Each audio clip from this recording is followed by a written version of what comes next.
mean, back in 2020, in the middle of COVID, I feel like a lot of stories start Yeah. nowadays. Like back with COVID, I was a flight attendant.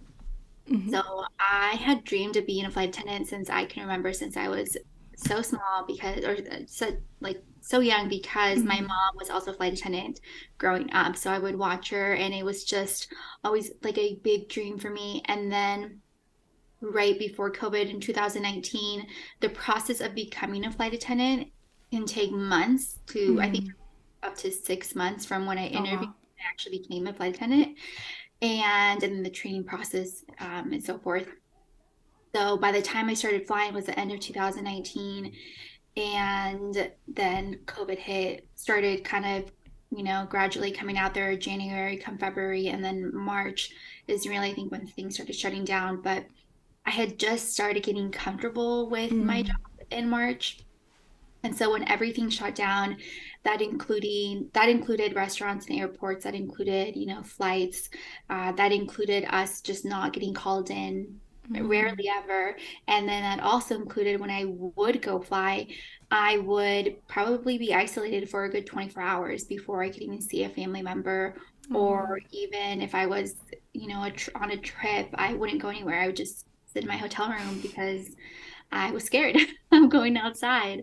So it was a really weird and interesting experience I had during that time. Fast forward to that summer.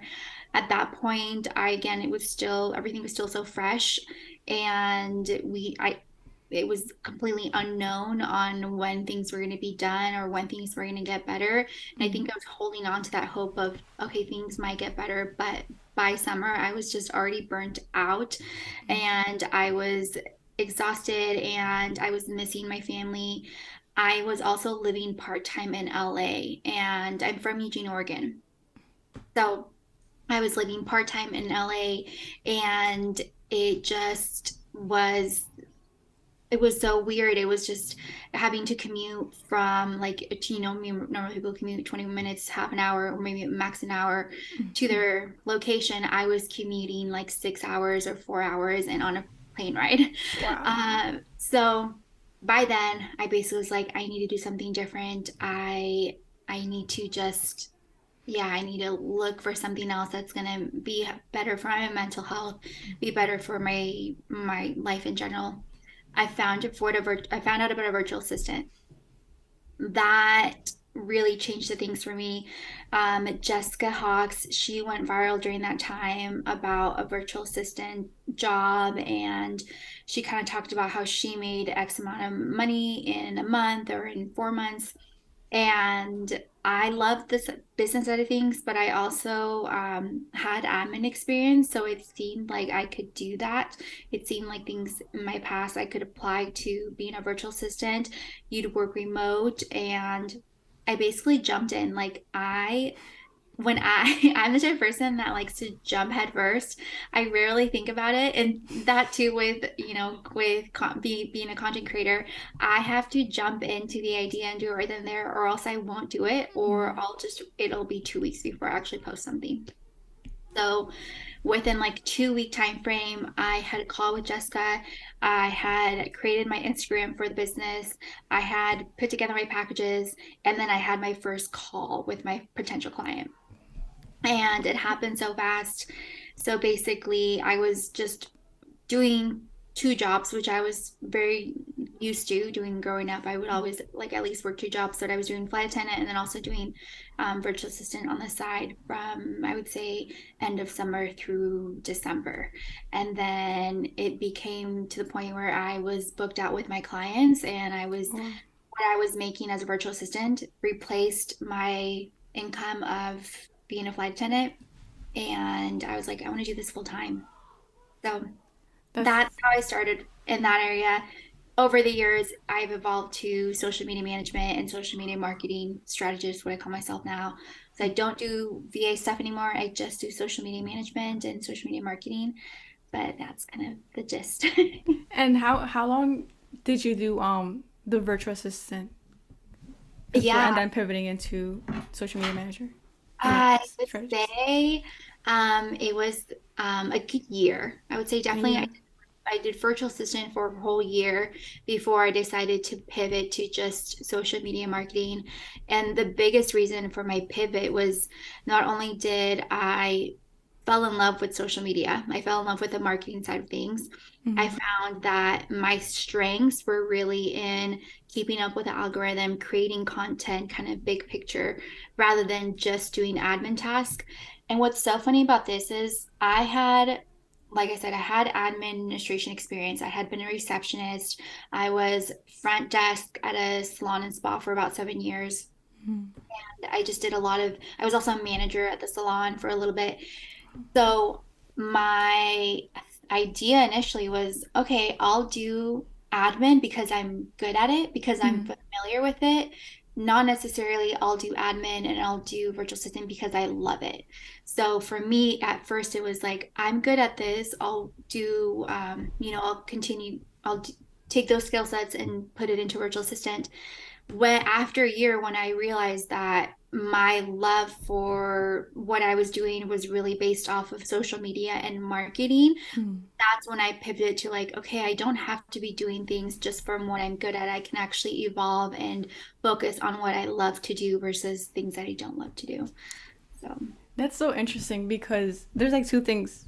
There's like a question I want to ask, but also like point out where I have this like membership where they talk about strengths and how there's like mhm, four, it's like a quadrant, and like the big one is like the zone of genius or something like that. mhm, And like if you find what your zone of genius is, which for you is like social media and all of that, then that's where you are able to make the most money. mhm, But for you, when pivoting, I know it's like very hard for a lot of people because mhm. it's like I'm doing this and then like having to do something else where what if my clients aren't into this or stuff like that. So for you, how was that pivot, and was it like scary to do, or were you able to like say like I'm doing this and that's it? Yeah, so kind of going back to that mindset that I'm like, I have to do it in that moment, or else I'm not going to do it, or I'm going to wait Mm, to do it. I was scared that I was going to either limit myself or not as many clients would inquire me, of course, or that it was just going to be really hard for people to find me in general. Because by then, I had already built this community on my Instagram. That's where I was getting all of my clients is through mm, Instagram. And because back in 2020, TikTok had just started out, but it wasn't really focused on business. It was really just, more of a creative, fun app. So by then, I was really just focusing on Instagram and getting clients there. So that was a little scary. But then when I made that shift after like a week, honestly, or a week, 2 weeks, I felt a breath of fresh air. I really did. I felt like a big weight had been lifted off my shoulders. I knew it was right. I had actually ended some contracts that I was doing virtual assistants with, mm, and I was again, it was to the point where I was like, okay, I know I want to continue doing what I love to do, but there are some aspects in being a virtual assistant that I didn't love. And so mm. I think that was kind of contradicting to what I really saw myself and how I saw my future with my business. So that, yeah, it was scary, but I knew it was the right, after like a week, 2 weeks, I knew it was the right decision to make. So, Yeah, that's I was because literally I was watching a video maybe like yesterday or 2 days ago where yeah. she was talking about like your mission in life and like what your purpose in life is type of thing, and she was saying how you have to like feel it, but also that's gonna reflect on your bank account. So if you know you're doing the right thing if you're seeing it in your bank account. So I thought it was like pretty interesting. I like that. I like that. Yeah, it really it's kind of a domino effect once you Mhm. make, and if you feel it in your gut. All of the decisions I made thus far, specifically with my business too, I base it off a gut intuition feeling. I'm Mm. really big on if it feels right or if it doesn't feel right, I won't go for it. But same with, Jessica Hawks, who was my mentor. I felt in my gut that she was the person that was going to that I could connect with her. And then what was amazing with that is after our time together, she saw my growth, she saw my success. So then, fast forward to 8 months later, I think, no, 8 months to a year later, I actually became a co-mentorship with her. I did Mm. a co-coaching with her. So me and two other gals who had all done her mentorship program, a virtual assistant program, had become co-coaches. And then now I still work to her with this day. I do her Pinterest management. Mm. And so it's kind of just been a full circle of her mentoring me, but then now me working with her alongside of her. And it's really awesome to kind of see that. And then how I've taken that, all of my experience with that, and turn it into being a content creator. And this year is focusing on that, and not necessarily shifting, but like adding on to what I'm already doing, because I see from basically what this year has been for me. I know we're already in March, but like talking about the beginning of the year, it's being a content creator has really been a creative outlet for me because I do love social media so much, and I Mm. so business focused for me. Start when I started doing TikTok for myself and just, my own freedom, my personality, just being myself, that really became a creative outlet for me. And so I was able to get best of both worlds, I would say. Yeah, that's actually interesting because I found you through TikTok thinking you were like a fashion creator or like a lifestyle creator. But then it was after I clicked in your link where you had social media manager, and then I listened to your podcast episode where you were like, oh, I have a virtual assistant business, and then like, so I was I know. like, wait, hold up. So many What is this? So yeah, your so that was title. pretty that Yeah, was pretty interesting. that's basically how kind of it's evolved. So I still do my social media marketing business. I still have that. I have my clients, Mm. and that's my job. It's my full-time job. But now I also do content creation, and that's just me and my personality, and nothing to do with business, all to do with fun, lifestyle, beauty, makeup. I'm sorry, beauty, fashion, just all things that I love to do and bringing it onto the social media platform. But being a social media marketer, I'm able to take some of my tips and tricks that I've used with my clients and do it with myself. And it's been really fun to do that on TikTok. And That's awesome. I actually want to go with the going back to the um your social media strategies like yeah, business of like when you started or even like your virtual assistant business like when you started were there any like limiting beliefs that you saw or like that were kind of like holding you back because I know you mentioned how you tend to execute quick but like even like after that because I know for me my podcast I still have like those limiting beliefs of like oh you should be doing this and stuff so for mhm, you what were those beliefs that kind of like were telling like oh no don't do this and yeah, how were you able to overcome them too. yeah, those were big ones. Those are such big ones. I think for anybody trying to venture into something new, but specifically in social media or even with a title or with a job that no one's ever heard of, or people are like, what is that? Yeah.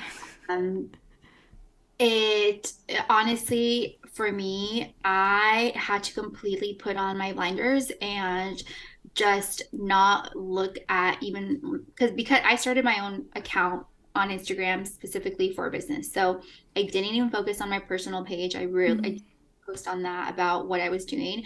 I just basically put my blinders up and it was like no other thoughts allowed in my head, because I know those thoughts will completely block me from moving forward or making that first post or getting on my Instagram stories and talking about what I want to talk about, regarding my business and starting things up. So it was very much going into this mindset of, one, I am the only one that's going to make myself move forward into XYZ and Hmm. build this path for me. Two, if other people that I know are probably watching and judging, what does that matter? Like, who really cares? Like, I could care, but I was at the point where it's like I was so motivated to just focus on my mental health and focus on building something that I needed to do for myself that I was like, I can't let other people's thoughts. I can't get buried in other people's thoughts. Mm. Um, and then three, I had a great support system with my husband. At that time he was my fiance, and my mom was also very supportive. At first, my family was very much like, "Wait, what are you doing? What is that?" And they didn't ask too many questions. They were just like, "Okay, Carolina," just doing her free spirit thing that she normally does. Um, And because also I had the security of my flight attendant job, they were just kind of like, oh, maybe it's a temporary Mm, she's doing. So they mainly focused on that. Um, but after, because I again went very fast and put a lot of effort and work into building that business, after a month time span, I had two clients. And after I got, it was like after the first client, people were like, "Oh wait, what are you doing again?" Like they were actually intrigued, and my family was like, "Wait, that's really cool." And then mm, fast forward 3 months later, 4 months later, when I announced that I'm not gonna be a flight attendant anymore and I'm gonna take this full time, we're like, "This is awesome! Like this is really cool." And that was really big for me and getting my family support. I know that's not the same with everybody. It can be really, really hard to have a support system, or help people in your community and group understand like what it is you're doing. But at the end of the day, you're the only one that gets to make the decisions for yourself and mhm. create that life that you want to live. And you're also the only one that's creating that, financially, that sustainability and moving forward. So that's what it came down to. And just came down to mindset, a lot of mindset. And yeah, Yeah. groundwork. Have have you is there like any specific resources that you use? Because I know like limiting beliefs or like becoming aware of them. Oh, actually, let's go with that. How did you become aware of those like beliefs that you had about yourself that were limiting you? And then Yeah, what resources did you use? yeah. I'm actually a really big podcast person. I Same. love podcasts. It's what I find, is we all have, of course, different ways to intake information, different ways to learn things. So some people are more visual learners, some people are more, need to do it. Some Mm, people need to write it down. Some people need to read it. As much as I wanted to be a reader, I couldn't. I want to read. I'm like saving me forever to read one book that I started at the beginning of the year. I'm just not a reader, and I want to be. But get me an audiobook and I'll finish that within a couple weeks. Get me a podcast and I'll listen to like three a day. I'm very much an audio person. So at that time in 2021, I had also, decided to shift and look into this new venture. I was also doing some kind of self work already. Uh, mm, I had been struggling with, COVID. I think many of us started struggling with our mental health. And then by just November, I started, I no, actually, sorry. By around August, around the time that I decided to switch it up, I started going to my doctor more and I started doing some more therapy. mm, And I had been diagnosed with depression and anxiety for quite some time now. However, it was not until then that I decided that I was going to do medication. Not that I was against medication, I was just scared for the longest time. And but at that point, I was at the point where it's like I'll take anything, like I'll make anything work, mm, because I was just not in a good mental health mindset. So medication helped for me specifically in getting my mind right and getting myself grounded.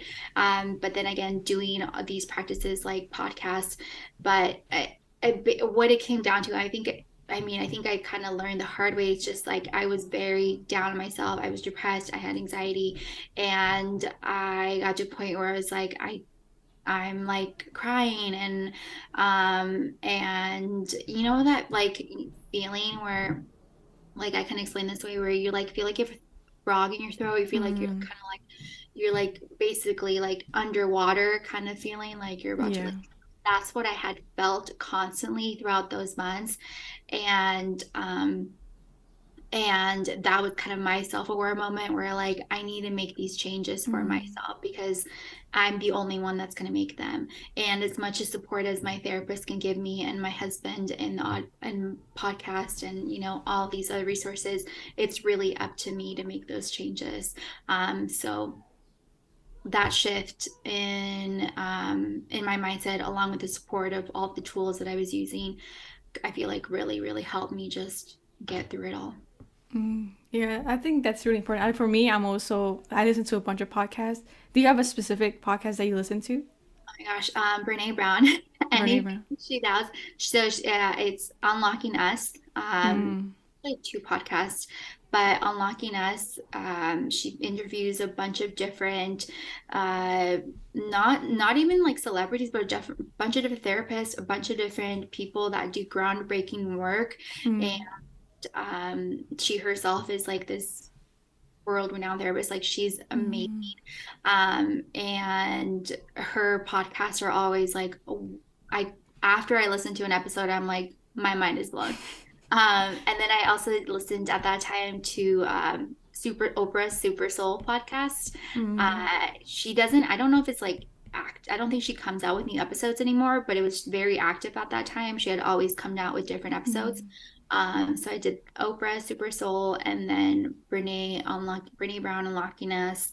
Those are, I think, my two go-tos for sure. Mm. I actually haven't listened to them. Mostly I listen to Jay Shetty, Lewis House, and then some Spanish ones. I listen to Se Regalan Dudas, De Okay. Todo Mucho, Hmm. Fer Broca, like, stuff like that. But yeah, Yeah. I'll listen to some of them. Yeah. I also like a lot of NPR because NPR has some good NPR. ones, and yeah, they have NPR has really good Spanish ones and other just like general Mm.